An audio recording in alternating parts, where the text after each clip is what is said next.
एक तरफ Indian proxies Balochistan में अमन की दुश्मन बनी हुई हैं, लेकिन अयाज सादिक जो हमारा स्पीकर है वो जाके उनके वजीर खारजा से हाथ मिला रहा है। ठीक है जी, ओके। ये जयशंकर, ये हार्ड लाइनर हॉक्स, ये जाके हाथ मिलाता है, ये मामूली बात नहीं है। नहीं नहीं नहीं, ये कोई अमन की ख्वाहिश नहीं है, ये चकमा है, ये चकमा है, ये शिव जी है।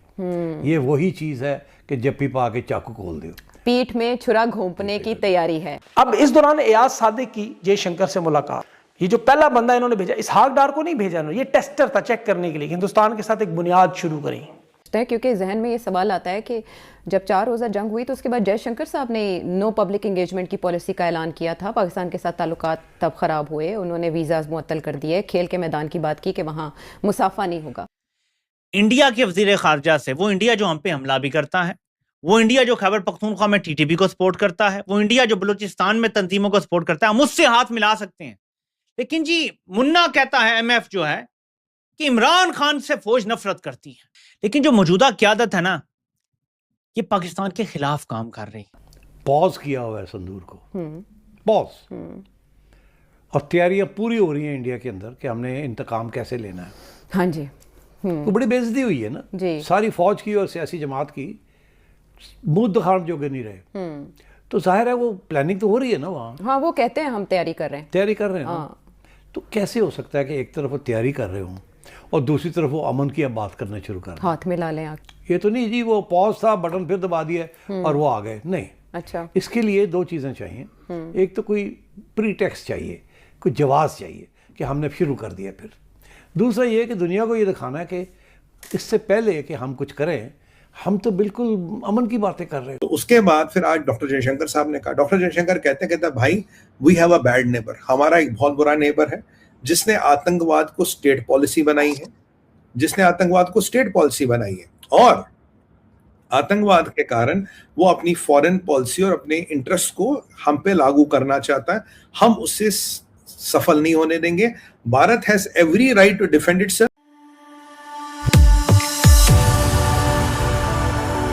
दोस्तों, मेरे चैनल मोदी देश में आपका स्वागत है।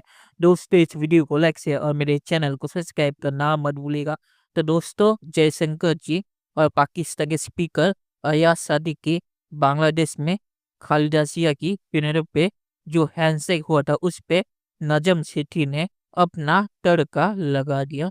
नजम सेठी ने कहा कि जयशंकर एक हॉक है और वो ऐसे ही हैंडशेक नहीं करते, और ऑपरेशन सिंदूर अभी पॉज पे है।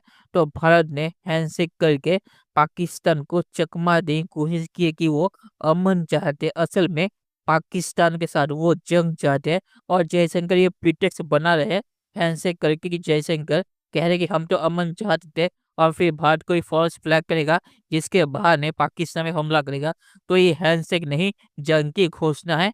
भारत पाकिस्तान को चकमा देके पाकिस्तान के ऊपर फिर से हमला करना चाहते हैं। पाकिस्तानी मीडिया रोना धोना कर रहा है कि कैसे भारत फिर से पाकिस्तान पे हमला करेगा 2026 में। दोस्तों, ये वीडियो बहुत ही मजेदार है, तो इसे आप पूरा जरूर देखिएगा। तो चलिए और इंतजार न करके ये वीडियो देखते हैं। तो ये मैं Okay. समझता हूँ कि this is part of a plan okay, कि पाकिस्तान को जरा न्यूट्रलाइज किया जाए, थोड़ा सा लल किया जाए कि नहीं हम तो it's okay, it's okay, good. हम और भी कुछ करेंगे। अब हमें ये कहेंगे कि जी हम तो एयर स्पेस खोलने के लिए तैयार हैं। Indian business community is hurting जी, उनके लॉसेस हो रहे हैं इनकी एयरलाइंस के। मैं समझता हूँ this is just game playing, okay. और इसमें we should not be lulled into a comfort. बेवकूफ बनने की जरूरत नहीं ये है, आप खुशफहमी की भी बिल्कुल जरूरत अलर्ट नहीं रहें, है। अपनी तैयारी Don't read रखें, much. They will attack you. False flag. देखिए, फौज जब भी इक्तदार में आए हिंदुस्तान से ताल्लुकात बनाने की कोशिश करते हैं। ये बाजवा यही करता रहा। नून लीग उस काम में इनकी हमेशा मदद करती है। मोदी के साथ 120 बंदों का वफ्द बिना वीज़ों के शादियों पर, संजय नंदाल के कारोबार, मरीम नवाज के दामाद की हिंदुस्तानी मशीनरियाँ, वो शहबाज शरीफ की ऑडियो लीक आपने सुनी है। ये उसी सिलसिले का तसलसल है। ये मिन्नतें कर रहे हैं हिंदुस्तान से मामला तो अरब अमारात करवाने पर तैयार है। जंग के दौरान आपको याद होगा हिंदुस्तान पाकिस्तान की चीख चीख के हम थक गए कि आले शरीफ कोई बयान दे मोदी के बारे में, नहीं दिया। मरीम नवाज का भी ट्विटर खामोश था, जैसे इक्तदार में लाने से पहले खामोश।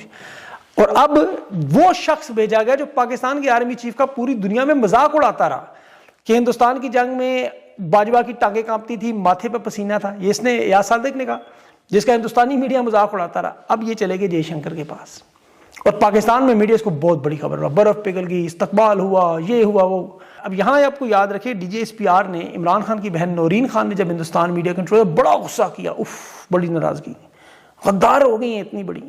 अब वो पता नहीं कहाँ छुपे हुए, एजाज सादिक की मुलाकात नजर ही नहीं आई। लेकिन अभी ये जो पाकिस्तान हिंदुस्तान का मामला, ये इतना बड़ा मामला बना हुआ है सुलह कराने का, लड़ाई का नहीं, सुलह करवाने का, क्योंकि सिंतास का मुआहदा भी बंद है, पानी का मुआहदा बंद है, तिजारत का मुआहदा बंद है, ताल्लुकात ना होने के बराबर है। डोनाल्ड ट्रंप ने 18 मरतबा कहा मैंने जंग बंद कराई, और हिंदुस्तान का बाजू मरोड़ने की इस पर कोशिश की, ये जहाज़ों की जुगते लगा के दबाव बढ़ाया। मोदी नहीं माना, रूस यूक्रेन का मामला अब चूंकि हल की तरफ जा रहा है, तो ये फरमाइशें हिंदुस्तान से ख़त्म हो जाएंगी। अब 2026 फरवरी इसीलिए कहा जा रहा है 95% मामला हल हो चुके हैं यूरोप के साथ, तो हिंदुस्तान का मामला ठीक हो जाएगा। वो ठीक होने के बाद इनको मंजी, अमेरिका हिंदुस्तान का ही असल मसला था ना, जिसकी वजह से पाकिस्तान की सपोर्ट थी। अब ये मामला इतना बड़ा है कि चीन भी क्रेडिट ले रहा है। चीन भी कह रहा है कि इंडिया और पाकिस्तान की जंग असल में हमने खत्म करवाई। अंदाजा करें, दोनों कह रहे हैं ताकतें इनके कि अब जंग खत्म करवाने पे आपस में क्रेडिट। चलिए दोस्तों, इस वीडियो बात करें तो ऑपरेशन सिंधु के बाद नजम सेठी का दिमाग भी घूम चुका है। अब उसके एनालिसिस जो है वो मजाकिया ज्यादा होते हैं।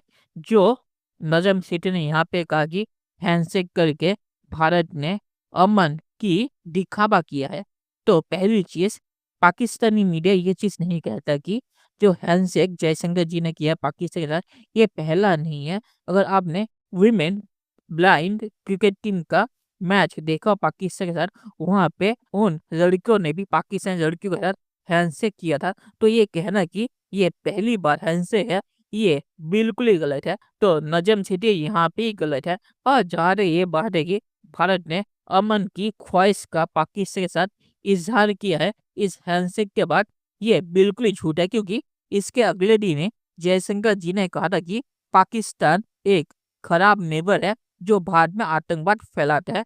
भारत को अगर प्रीटेक्स भी करना होता अमन का, तो जयशंकर जी अगले दिन ही ऐसा बयान नहीं देते। तो नजम सेठी का पूरा एनालिसिस ये झूठ या गलत पे बेस करता है। तो मुझे इस तरह कुछ कहने की जरूरत नहीं, क्योंकि एनालिसिस ही पूरा गलत है। भारत को अगर हमला करना होगा तो हमला करेगा, कोई प्रीटेक्स की जरूरत नहीं, क्योंकि पाकिस्तान एक आतंकवादी देश है। और आखिर में सिर्फ यही कहूंगा कि इस हैंडशेक को लोग कुछ ज्यादा ही देख रहे हैं या इससे ज्यादा ही निकालने की कोशिश कर रहे हैं। ये कोई अलग चीज नहीं है। जयशंकर जी वहां पे सबसे हैंडशेक कर रहे थे, तो वहां पे एजाज सादिक भी बेकार में कॉर्नर में खड़ा था, वहां पे जाके जयशंकर जी उनसे भी उन्होंने हैंडशेक कर दिया, क्योंकि ये फ्यूनरल था, ये कोई पॉलिटिकल चीज नहीं थी। तो इसमें कुछ ज्यादा देखने की कोई जरूरत नहीं है। तो चलिए देखते हैं कि फ्यूचर में क्या होता है। दोस्तों वीडियो देखने के लिए बहुत शुक्रिया, और हमें सब्सक्राइब करना मत भूलिएगा। Thank you very much.